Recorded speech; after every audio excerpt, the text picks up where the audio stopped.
Hello, hello, welcome everyone. Let me just make sure that the audio is working here. And there's a little bit of a delay between what I'm using. I use Ecamm Live to stream to YouTube.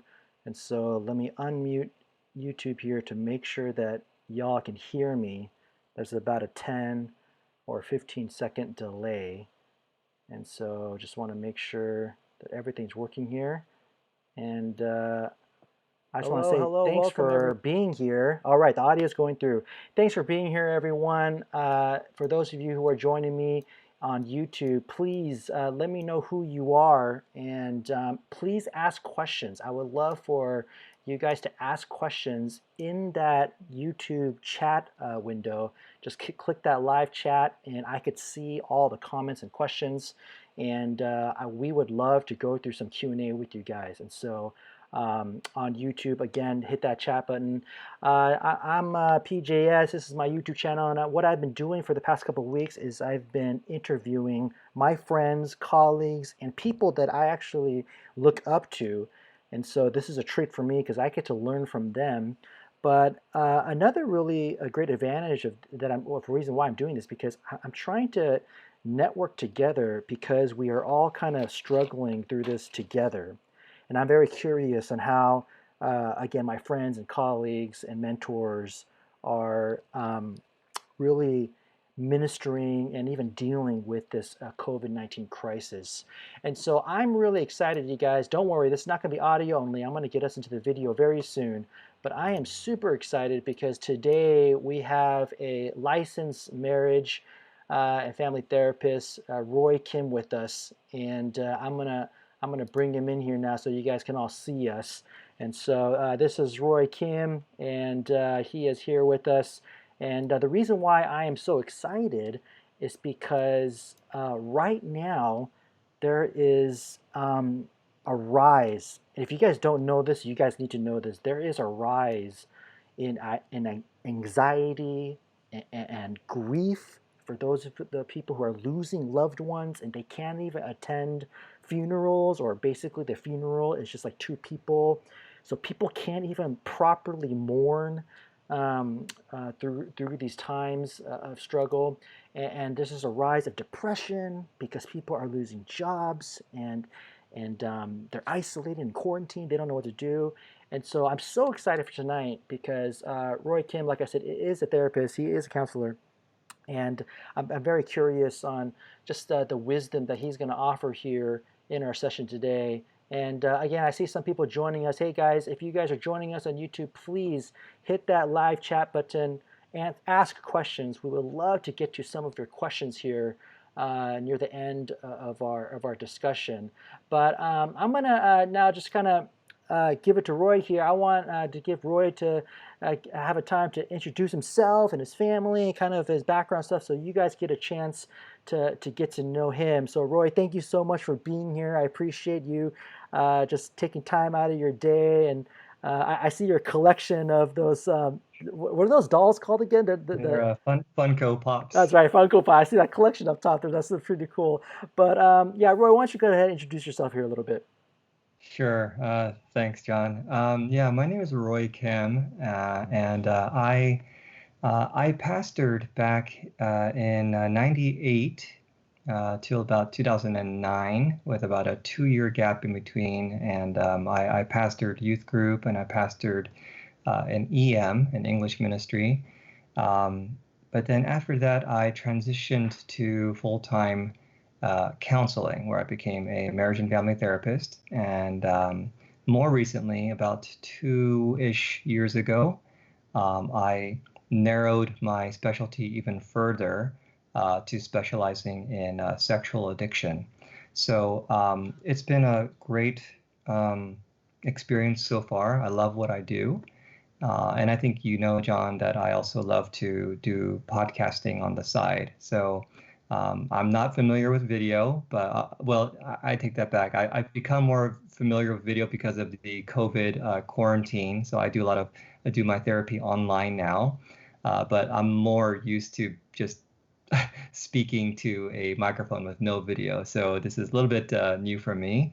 But that's a little bit about my background, and I am happily married. I have a wife named Jen and a stepdaughter named Audrey, who is 10. And we are here in Southern California in Diamond Bar. All right, all right. And you know, a lot of no one knows this obviously because they're kind of meeting us for the first time. But Roy and I, we actually have some history together because both of us at one point, even though Roy is the seasoned veteran, we were part of this ministry called KCM, and Yes, we actually have some mutual friends because on your Brazil missions team was a close friend of mine, Peter Kim. Peter Kim. He Yep. was on your team, and I don't know if Peter's going to be watching, but Peter, what's up? I love you, Yeah. man. He's over there in Taiwan now, and so we have some history, some mutual friends there in KCM days. Yes, yes. Peter at that time, that was 98, and he was a freshman at UCI. No, no, sorry, USC. And we called him on our team. Jimmy Han was the main leader. I was the co-leader, and we called Peter Mangne, which means youngest in Korean. So that was his nickname. Right. So Roy, how are you doing? How are you doing with this whole crisis right now? How are you doing with everything that's going on? And is Yeah, your wife doing okay? Is your kid yeah. doing okay? What's been going on with kind of with your family? Yeah, praise God. We are still safe. We've been following orders and staying indoors and everything. But I got to tell you, in the beginning, none of us nor anyone really knew what the heck was going on. I did remember early on, like I felt like tightness in the chest, and I think my wife did as well. And we were worried, like, what is this? Is this like the beginning of the virus and things like that? And thankfully, it didn't really amount to anything, but we were just like everybody. We were trying to figure out what to do. And that was, how many weeks ago was that? Like 6, 7 weeks? I can't really recall, but such a long time ago. And I think by now we have established a routine, which helps. I think once you kind of get familiarized with something and you know what's going to come the next day, I think some of the anxiety starts to settle down. But man, in the beginning, it was rough.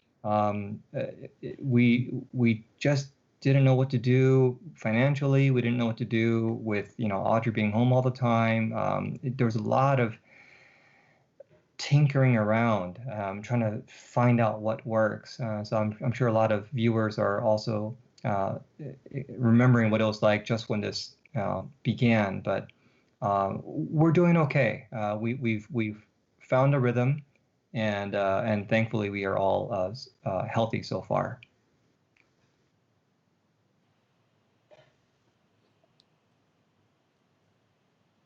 All right, I've been saying this in every interview.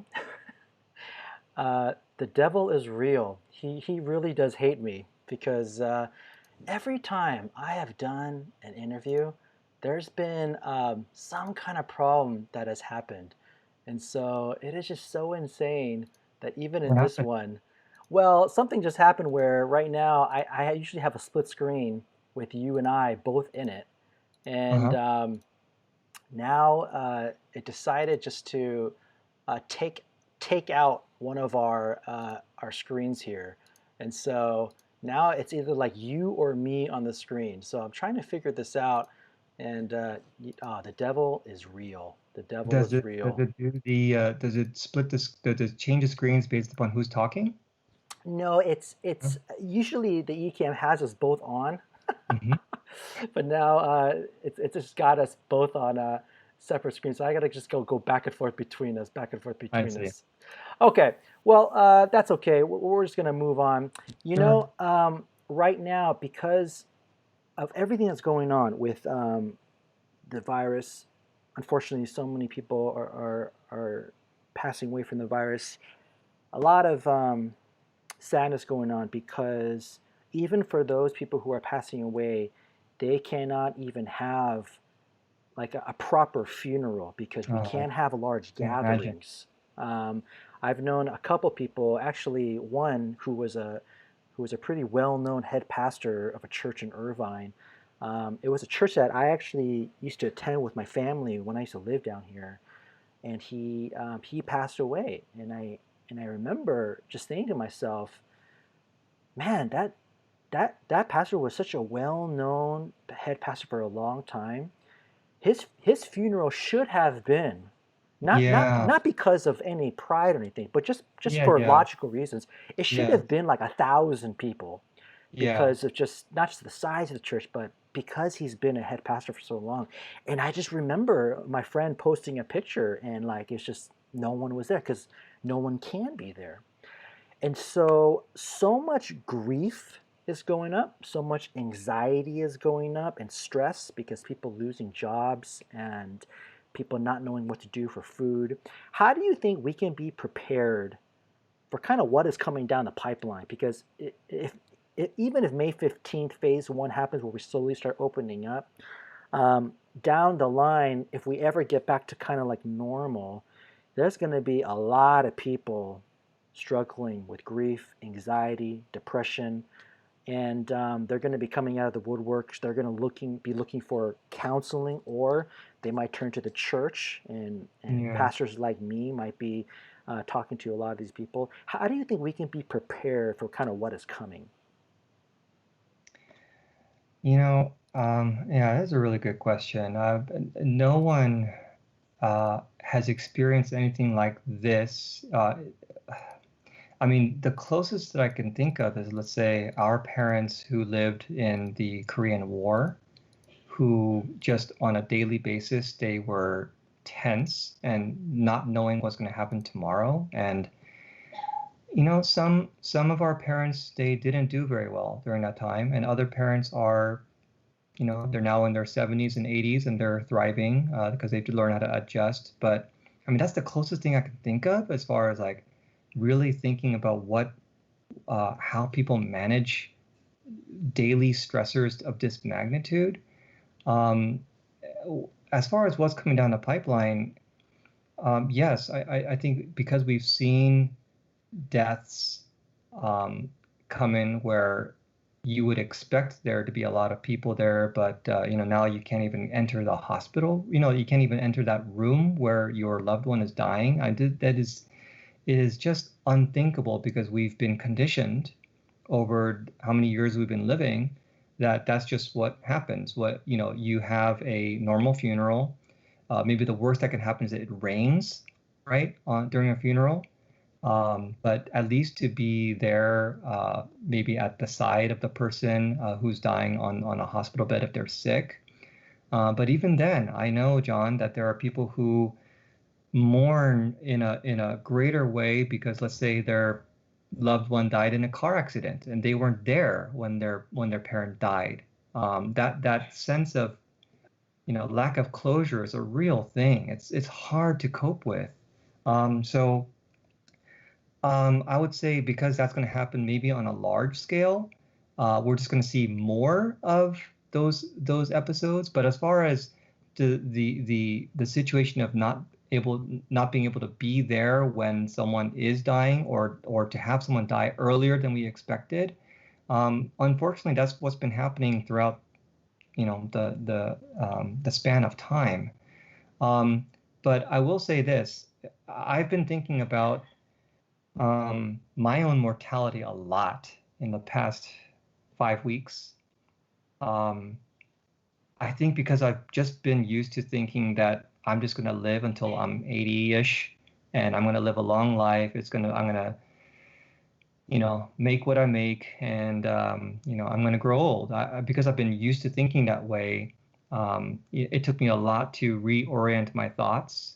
And I think right now, because I am thinking about my immortality, well, I do read scripture a bit more these days. And as I'm reading Old Testament, I'm thinking, dude, these homeboys, like they die, in warfare. They're dying of like, weird plagues. Like weird stuff is happening all over the place. I'm thinking, how are they handling it? When one person dies in another foreign country, afterwards they say, bring my bones back to my home country, like, because it's not right to be buried over there. Like there's so much there's even back then there were things that just aren't right, and so they have to kind of make it right afterwards, and they're just sort of adjusting on the fly. I feel like we're kind of in a similar situation. Like we don't really know what to do. We have to kind of adjust, you know? So yeah, going back to your question about the down the pipeline, yeah, there's going to be a lot of weird stuff happening. And I don't know whether we can necessarily prepare for everything or to prevent everything, but rather I think it's really going back to the basics. Who are we as human beings? Who are we as God's creation? What is our ultimate purpose in life? What does mortality mean in the grand scheme of things, as far as like dust to dust? Is our security in Christ? Like all these things can be very, very helpful as we think about all even like the daily things that we need to take care of, because I think some of the anxiety comes from either being having a rude awakening of like, oh my gosh, like my greatest dreams might not come true, or my greatest fear of like not being a good son or not being a good daughter might come true because I wasn't there for my parents. I couldn't provide them the life that they wanted, and just even the anxiety of the unknown can these can all spike. So I think we can there are some ways that we can really uh, um, navigate through that. I might share that a little bit later today, but I think there are ways that we can navigate some of these anxieties of the unknown.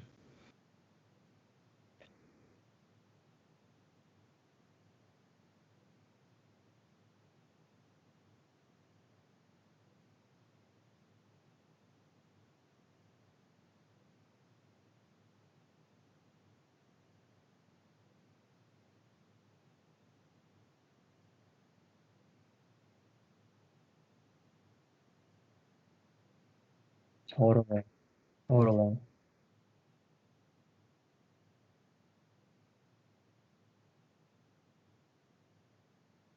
Yeah,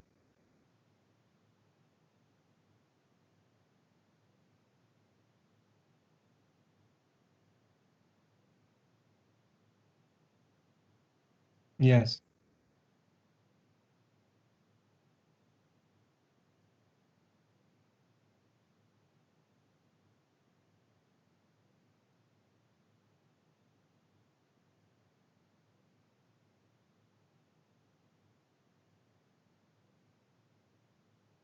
yeah. The first thought that comes to my mind is don't overthink it. I think pastors try to, I don't think outwit is the right word, but it's like we're trying to come up with the answer before the person even has a question. And I think that's, in my book, that's like throwing darts in the dark. Um, I would say, yes, the ministry presence is very, very key. But after we sit and really grieve with them, like just really sitting there and thinking, what would it be like to be in their shoes, and just feel the heaviness of that, and to sit next to them and just feel that, shoulder that burden with them, and just um, uh, um, maybe explore how they're feeling, like rather than saying, oh, you must be feeling this way, just say, how is this affecting you? Like what's going on? How are you coping with this?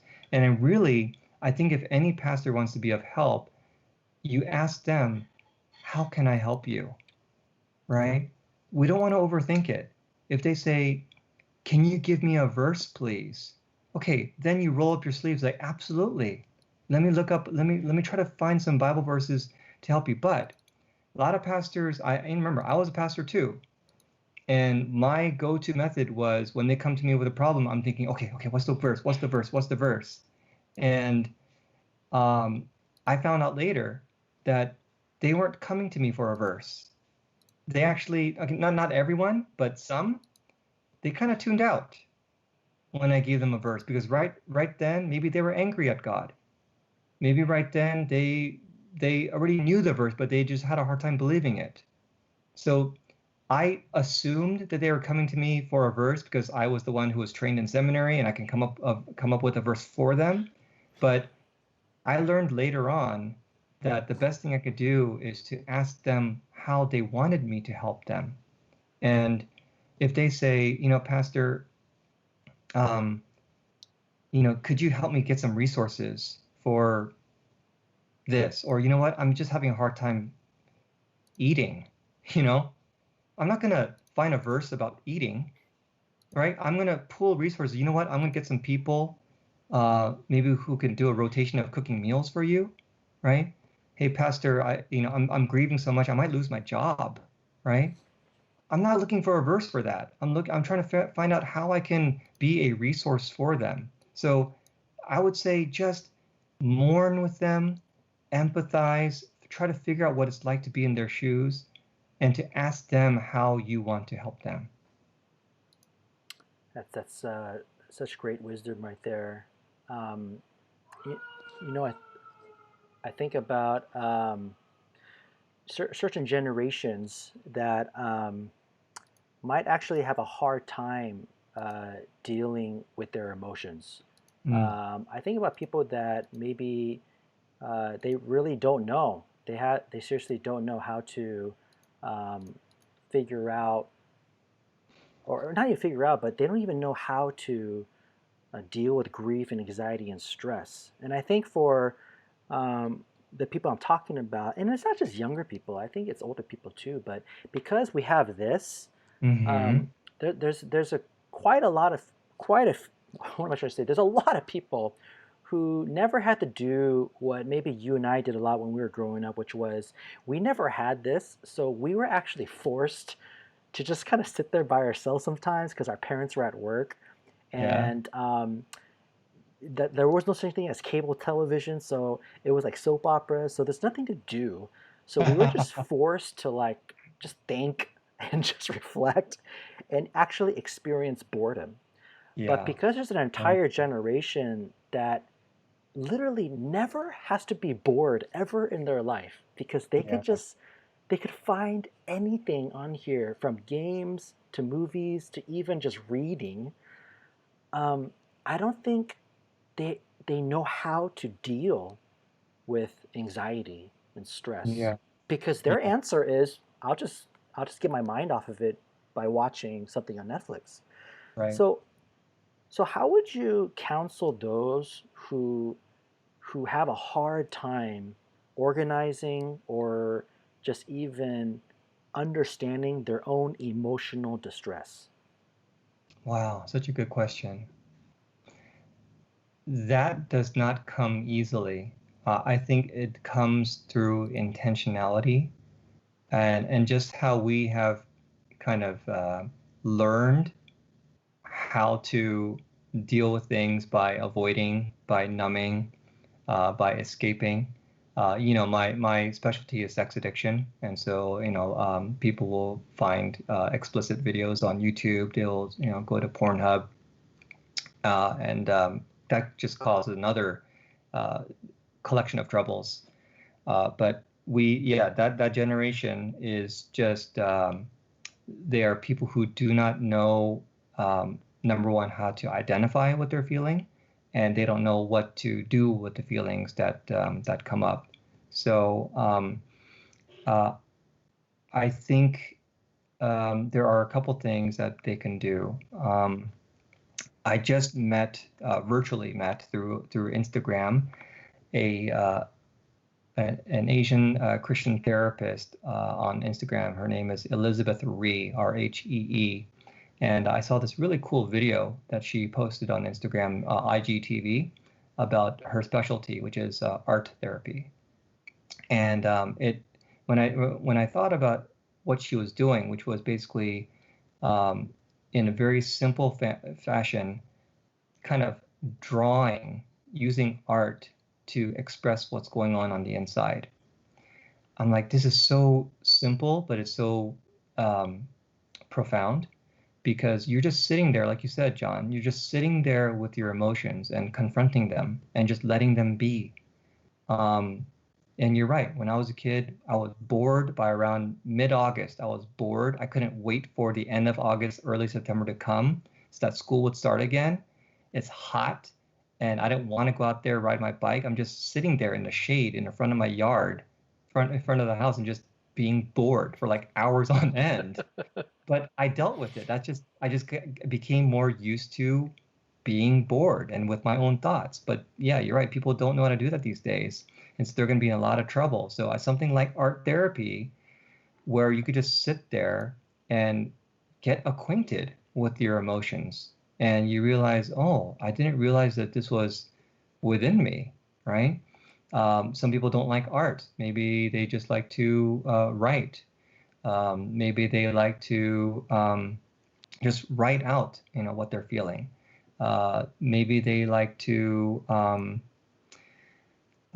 just talk it out, with someone. I mean, again, for a lot of people who are stimulated by video, this might feel very drab, because it just seems too slow. But if we really want to get acquainted with our emotions, it necessitates a slowing down, and intentionality, and a repetition over a long period of time, so that that becomes more normal. And there's no magic pill to get acquainted with your emotions other than to do it. It comes out clunky at first, but you need to do it. Um, but the alternative is, no, I don't want to do it. I want to stay with the videos and stay with the porn. I want to stay with the video games. Okay, I mean, you do that, but this, like I said before, it's gonna come with its own set of consequences. You don't really know how to connect with your wife, your husband. You don't really know how to connect with your kids. Um, it has a lot of consequences, and so I do think that there are good ways out there, creative ways to do it, but um, I think uh, the there's no shortcut. There's no shortcut to it. It's really just about um, being intentional and increasing your emotional IQ. I think you said something so key right there. You said that they don't know how to slow down. And Mm, again, yeah, because we live such in a fast paced society and everything is at the reach of our fingertips. And so trying to get them to slow down is so yeah, hard to convince them of doing. But that I think that is kind of a key component of how they yeah. can begin just to kind of remove himself from the kind of ones and zeros and the binary code. I think that's so John, do you important. remember? Do you remember back in the day having encyclopedias? Yep, World Book Yeah. Encyclopedia. I mean, that's how we got information, and it was limited. I mean, like, you want to find out about something, and it's like three paragraphs. Like, oh, that's it. Yeah. And then where else am I gonna get information? Do I need to go to the library? And you ask the librarian, how do I find books on this? And it takes a long time to get information. But these days, because the internet's a little bit slow, it's taking 15 seconds to load a Huffington Post article about something. It's like, oh, this internet's so awful. And it's just, I don't know. It maybe just because I learned back in the day that this is actually kind of amazing that we get information so fast. I don't get as perturbed by it as maybe some of the younger people do, because that's all that they know is they know high speed internet, and so they feel entitled to get information at the snap of a finger.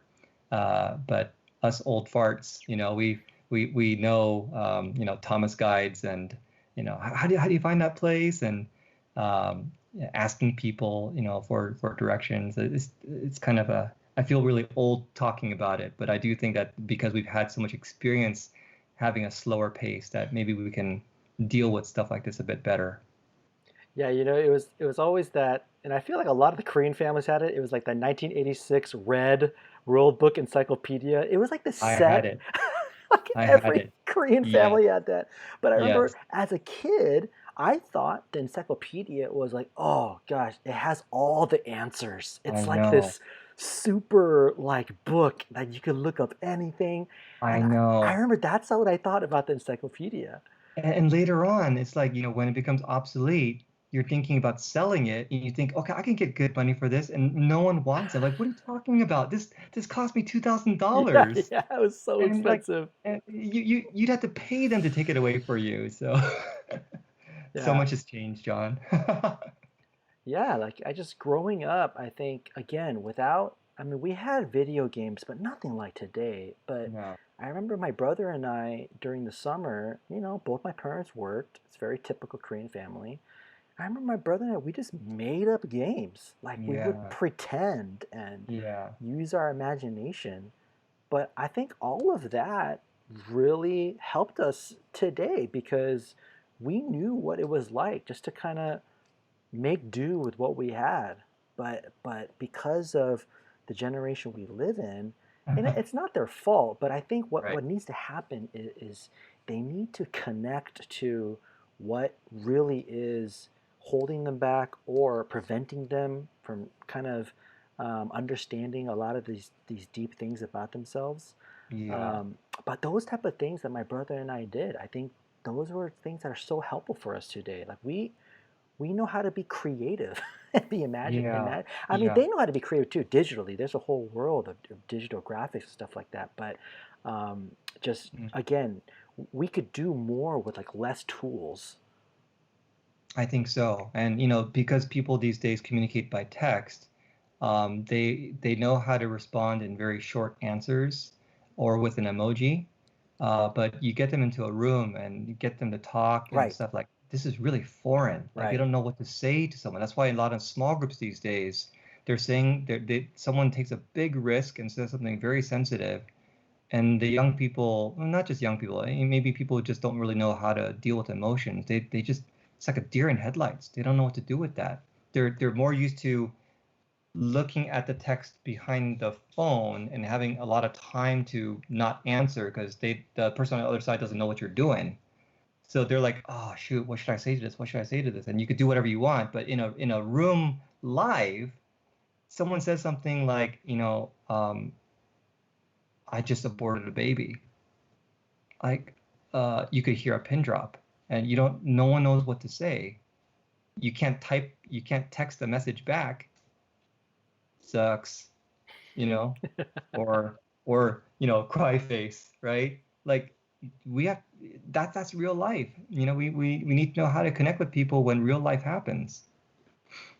Yeah, it's just again, I mean, we're getting into church strategy now, which I would talk about all day and all night with you. But I think these are the type of situations and I guess generational characteristics that has to not make us change the church, but strategy needs to be in place to how to encounter that because sticking them in a room and just saying, hey, you got to figure this out, that's not going to work. It's unfair. Right. It's unfair. It's very unfair. We would love for it to get there maybe someday, but that's where that kind of older generation that kind of blames them for anything, they're not providing very good solutions or strategies. But yeah, I do believe, yeah, there's a huge disconnect with in-depth understanding, in-depth emotional feelings. That book, Emotionally Healthy, I think, Healthy church. right, by Peter Scazzaro. Such a Yeah, great book, I know. man. I Great book, know. great book. Um, you know, you know that I'm a pastor. Used to be a pastor, and I think not just for Asian pastors, but all pastors Yeah. have a hard time, kind of seeking help when they're going through issues. And I think commonly it's because there's this very it's a very unhealthy expectation that the pastor can't show weakness. Now bringing that into our world, into a Korean world or an Asian world, that Yeah. that kind of is multiplied times 10 because in our culture it's an honor shame culture, and so Hmm. there's even more of a pressure not to show weakness and to seek help and things like that. I Hmm. think during this time, it's going to also cause a lot of pastors to struggle with anxiety and grief. I think that there's a lot of churches out there that are probably not going to survive this. Mm. I don't know if you know who Ed Stetzer is, but Ed Stetzer is talking a lot about this too, and just the statistics on small churches being able to survive this. I just don't see it happening. I don't see it Yeah. happening. Yeah. And so pastors don't, again, they don't like seeking counseling. And I think, especially for Asian pastors, they rarely do it. How do you think we can try to build that bridge Is it about privacy? Is it just more about understanding? How can we build a bridge for more pastors to seek counseling without being embarrassed and without, um, I guess, compromising their position? As silly as Mhm. that sounds, maybe that Mm. is the case, you know? Yeah. How would you build that bridge?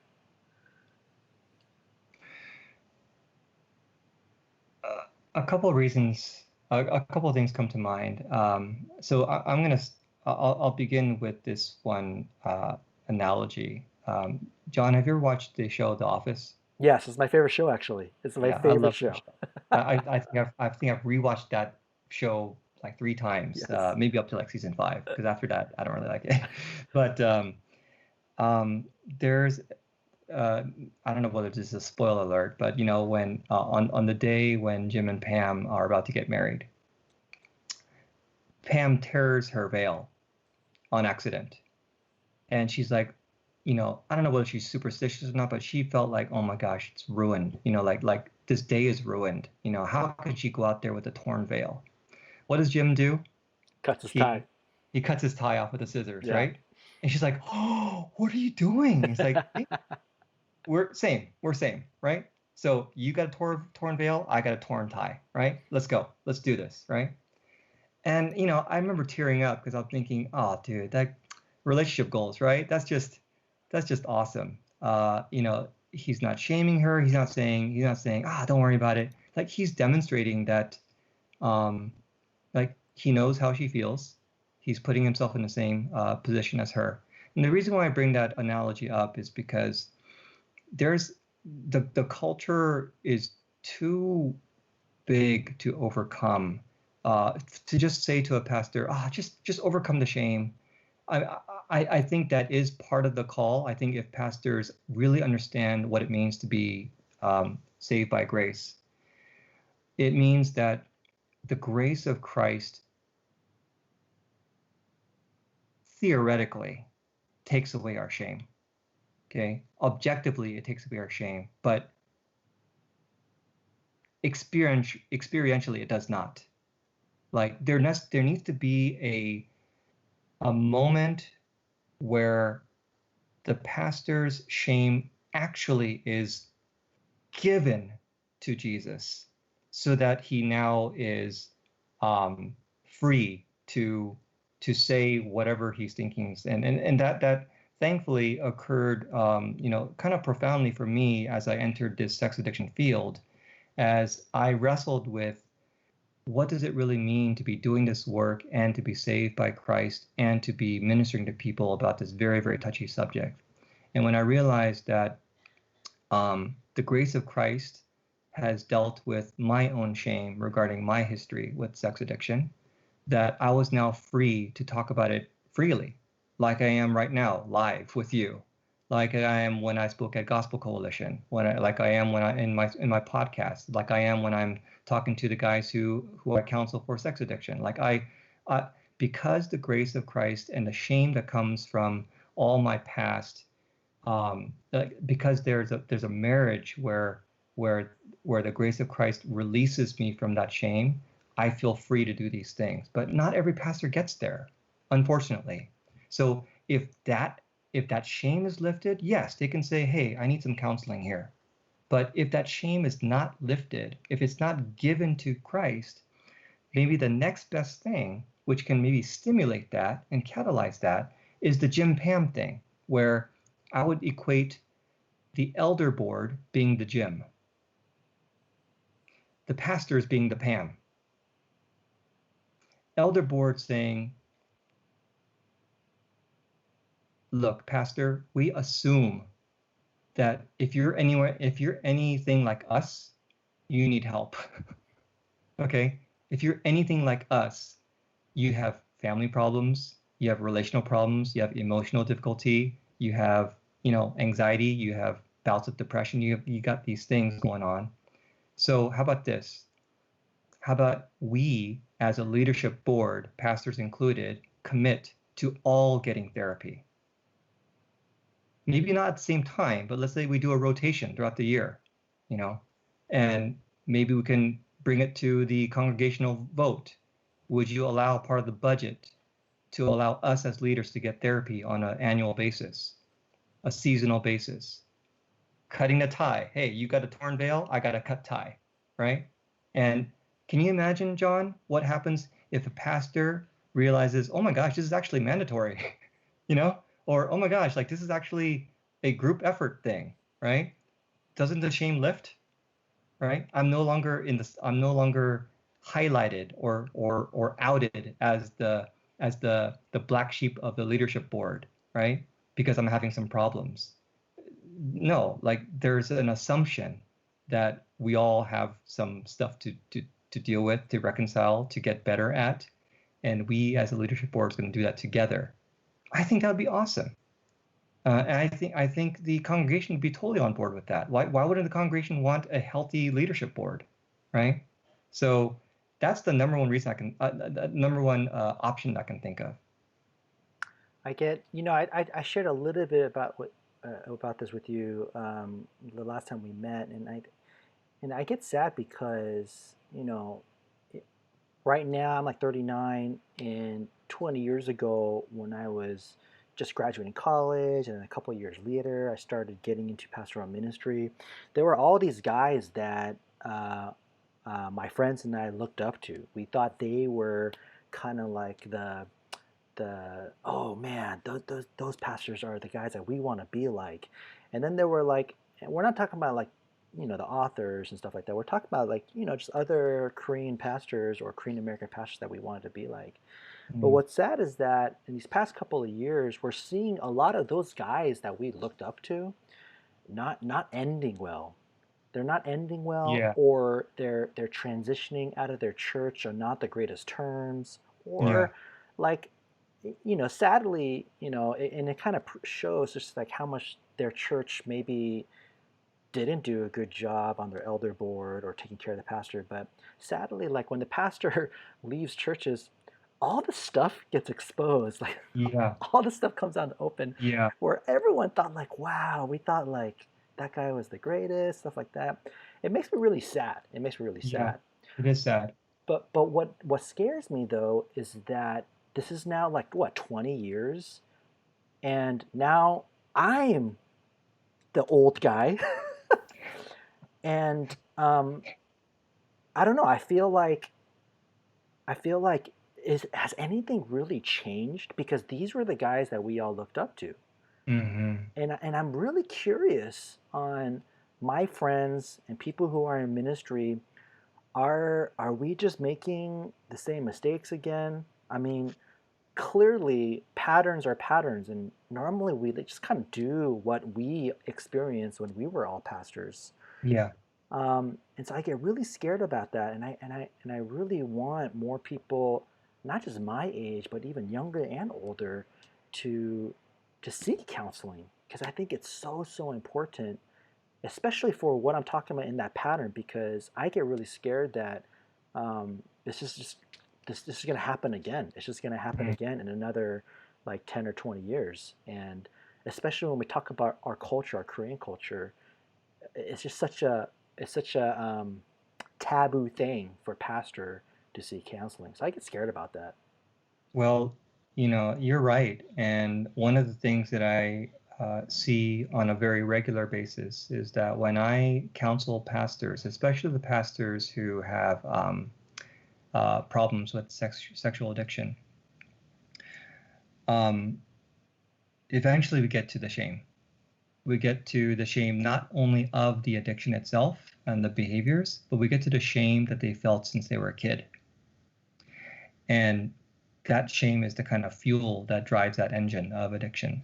So once we finally get to the shame, and it's not just them and me, just us two talking, but when we have like a group of pastors who are dealing with the same problem, I tell you, John, um, it feels like holy ground during those meetings, during those sessions.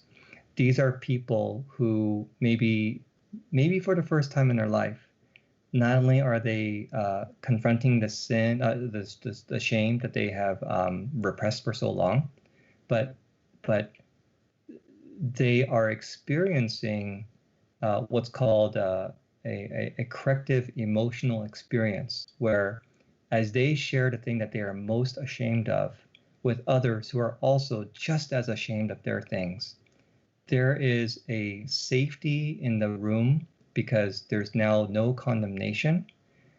It's not an approval of their behaviors, but there's no condemnation in the Pharisees executing the adulterous woman type of condemnation, right? It's a release from that where they experience Jesus saying to them, "Neither do I condemn you," and the release is real. Like there are tears, there is tears of sadness, tears of joy, tears of relief. There is an ease with which they speak that they didn't have before. It's a real gospel experience when they do these things. If and if a pastor goes to a counselor, it doesn't have to be about sex addiction. It could be about anything. And you get to the part where you're really talking about the shame, like how do I actually feel about myself?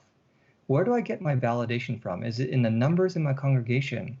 Is it in the ways that they talk about my sermon? Like, oh, if it's a good week if they speak well of it, and it's a bad week if they speak poorly of it.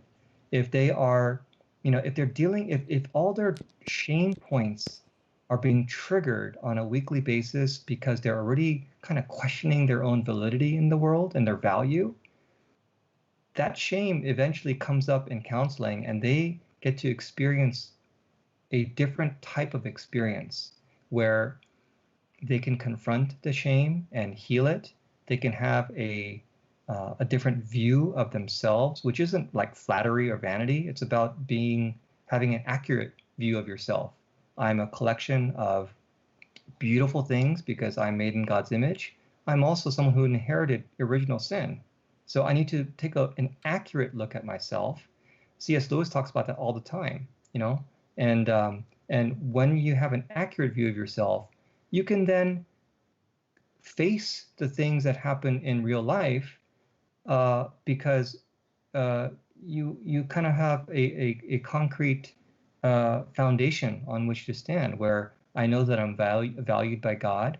I know where I stand, and whatever comes my way, I can deal with that because the shame stuff isn't being triggered anymore. I really wish more pastors and elders and leaders would really reconsider uh, seeing a good counselor and just being able to address some of these things that they might be getting triggered on a regular basis. Yeah, I think when it comes to elder boards, especially, I think a lot of times elder boards seem to be built around operations, but in my mind, I feel like elder boards need to get out of the operations of the church because it's not their Hmm. job, unless they're an elder and on pastoral staff at the same time. But I think instead, elders need to do much more, of course, doctrinal care and vision, but pastoral care, like Hmm. protect the pastors of your church and minister to them. And I feel like sometimes the elders, there's a miss there. Um, Yeah. and even beyond just Asians, in these past couple of years, we've seen like well-known guys, well-known authors, and well-known guys at large churches who were blogging, and these were all people that we loved, and coming out and doing just did bad stuff. And Yeah. the question I always think was like, dude, where was the elders? Like some of the stuff that came out to, I'm just like, I don't get how no one knew. There wasn't like even a sign, like anything that was a little bit off. And I guess it's possible. I guess you could be very secretive, but I Mm. just I question the accountability there between the elders and the pastor. Mm. Um, I think that I think the closer we get to whatever phase gets to us going back to normal, I think a lot of pastors are going to be dealing with people who are struggling with grief and anxiety. But I think a lot of pastors themselves are going to be Yeah. struggling with a lot of grief. And pastors might be dealing with the loss of their dream, right? And Right. if their value is tied into whether they can have a successful, quote unquote, successful church or not, and the church folds, sure, I think a lot of pastors will blame themselves and see, I knew it. I'm of little value, you know. And what do you think is going to happen to their mood when they truly believe that it's been affirmed and validated that they are of little value, you know? Yeah. Um, and they're going to plummet to the depths, which is really unfortunate. Yeah, that's why I think there needs to be like you and some others that forms like this coalition or something where you guys can be a place where pastors can come to, like trusted men or trusted people that they can come to and seek counsel and seek kind of healing and things like that. Um, well, I mean, yeah, I think it's going to be a bumpy road for a long time as we get out of this. You know, um, in your experience, you've had a lot of experience in your life, and if there was an opportunity for you to share Mhm. like one message, one sermon, or just one thought of hope and encouragement Mm. to millions of people, let's say somehow it could happen.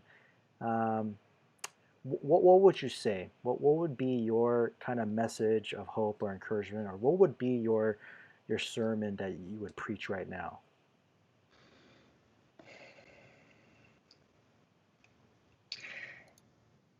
I just released an episode on the same boat where I interviewed a guy who is on the crew staff, formerly Campus Crusade, and he gave a very interesting testimony about his life and how he always aspired to be something.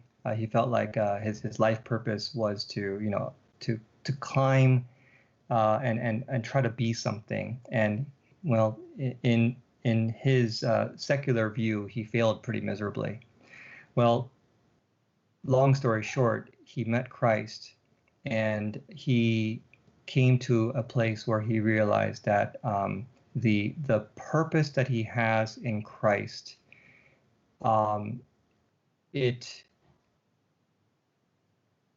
it's not dictated by the same types of criteria that we use for worldly success, such as being married or having children or having a good income or that kind of stuff. The purpose is for him that he came to is, how do I know God? How do I love him more and more? How do I make him known to people until the day that I die? And what I got from that interview with him is that um, it relieves the pressure of having to aspire to certain standards that not everyone can achieve, you know, which is, income or having the trophy husband, trophy wife, having the model kids, having the model home, right? Being able to, provide this for your parents. Like, not everyone can do that. I mean, I don't know whether you saw the movie Parasite, but it's a nice message of like, there's just certain rules that society has where some people can't get there. And if our sense of ourself is tied up into these rules that society or culture places on us, then we're jacked. You know, we're in it. We're in it in a heap of trouble, emotional, psychological trouble, because not everyone can get there.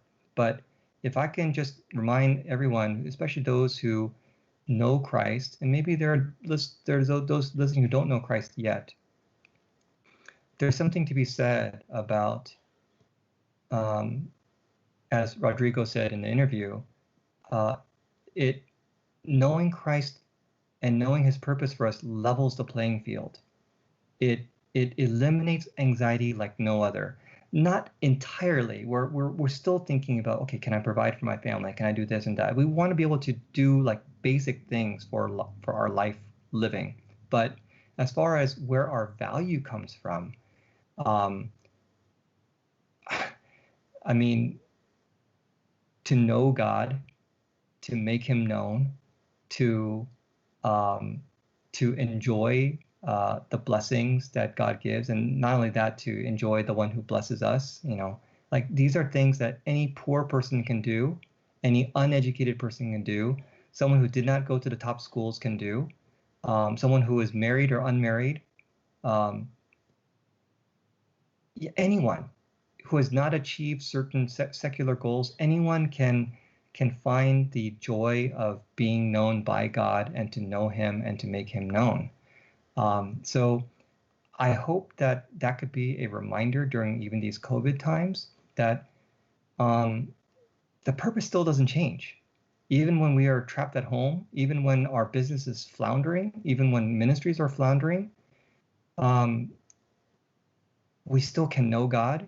We still can make God known to others, to our kids, to our neighbors, on the street, walking around with their masks on. We can still enjoy God. Our purpose doesn't change.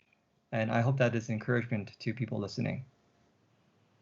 Man, knowing God, it levels the playing field. Mm, I love how you said that. That's such a good line right there. I'm gonna steal that from you. That's a good one. That's a good one.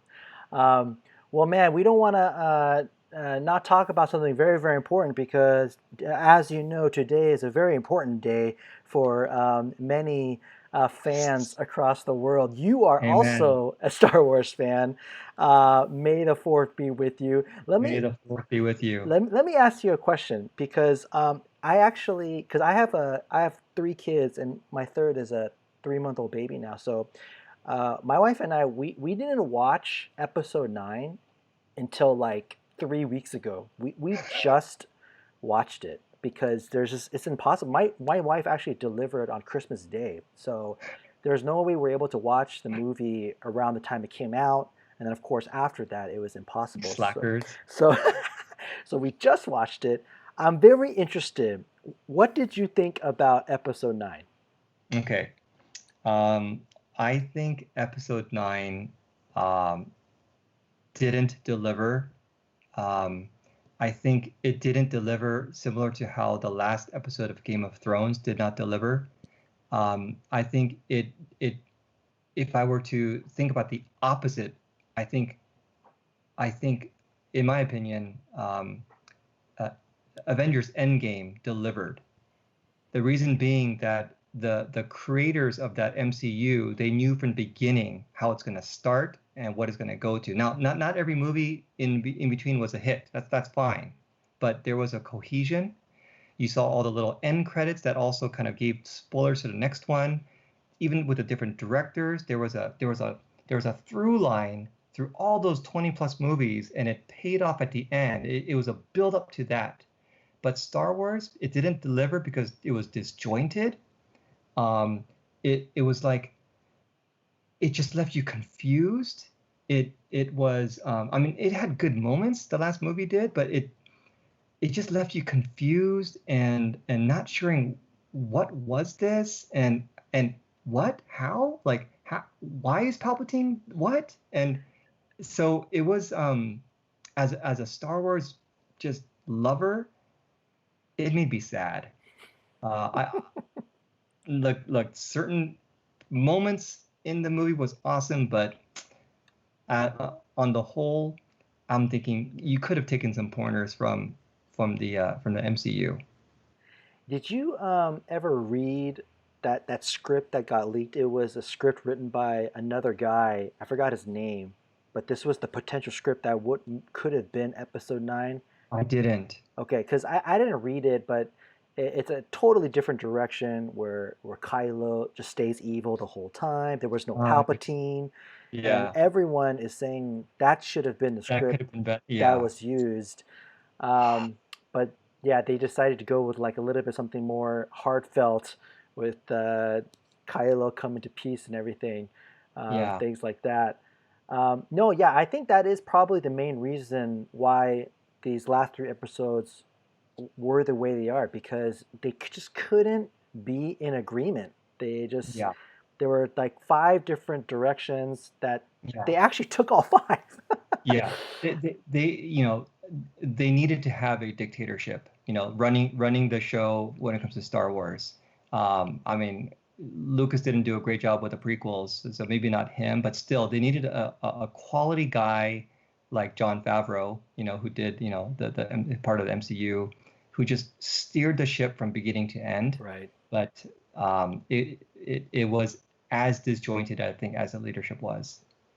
Yeah, because episode seven wasn't that bad. Wasn't that bad? Yeah, and then episode eight, I was like, ah, geez, what is going on here? But I gotta confess, okay, I gotta confess because I heard episode nine was the worst, and all my friends were saying it's the worst. And then when we watched it, I gotta be honest, dude, I liked it. Okay, I enjoyed it. I thought it was entertaining, but if I access the other part of the brain, like, no, it shouldn't end like this. This should not be the capper of the 9 episodes. This should be different. I agree. I agree. Yeah, It could have been spectacularly better. Spectacularly yeah. better. I got to tell you though, man, that scene. If you guys haven't seen it, you guys better turn this off right now because I'm about to spoil something huge. That scene when Harrison Ford comes out, dude, I start crying, dude. Oh I just started yeah, crying. yeah. I couldn't. It was just so sad for me just to watch that scene. But Hey, way to be in touch with your emotions, John. That's that's good emotional health there.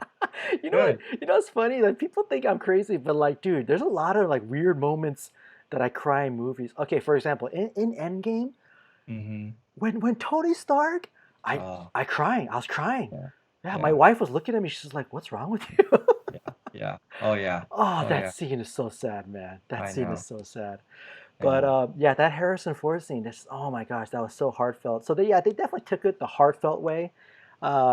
Yeah, and it could have been way better. It could have been way better. But yeah, I totally agree. There needed to be like this, like approved Star Wars board of directors, Yes. just like MCU, because it was like Yeah. five guys. It was like Feige, the Russo brothers, and there was like five people, and it was just those five. There, from beginning to end, it was them, Mm-hmm. and they should have had that. Should have had it. Should have had it. Okay, Yeah, did you watch the movie Solo, the Han Solo movie? I did. What did you think about that one? I thought it was okay. Um, I mean, if I'm gonna be honest, out of all the like the spin-off movies, I like Rogue One the best. Oh, great. You know, Yes. I felt that it was well done. And that not only did it have great, moments, but I just felt like it checked the boxes of what a good Star Wars movie should have. So maybe the characters weren't all that memorable, but you know what? I don't care. I felt like it was just a good all-around Star Wars movie. But I don't think Solo was that. I think it was bland, you know. I Um, yeah, I thought bland. that guy who played Han Solo though, I thought he was so funny. I He was really thought he funny. was funny. My wife Yeah, and yeah, I, we actually enjoyed the movie because we thought he was funny, and I feel bad for that guy who played Solo, and I feel bad for Ron Howard because he wasn't even the director for the whole thing. He came in I at the heard. end, and I Yes. just feel bad because there were so many Star Wars people that just boycotted the film. And it wasn't that bad. It wasn't that bad. And I really Yeah, think that guy who played Solo, like my wife and I, yeah, we were laughing so much. We thought he was yeah, so funny. We thought he was so yeah, funny. Okay, out of all 9 episodes, not including Rogue One and Solo, just the nine, yeah. what's at the top of your list? Oh, it's got to be A New Hope. I mean, that's what started it all. That's what made me a fan in the first place. So maybe that's just more of an emotional answer. I don't know really how to rate them from a cinematic or cinematic critique point of view, but that's the one that got me on board the train and to begin with. So I can't top A New Hope. And at the bottom, what's at the bottom? Oh, bottom. I want to say, I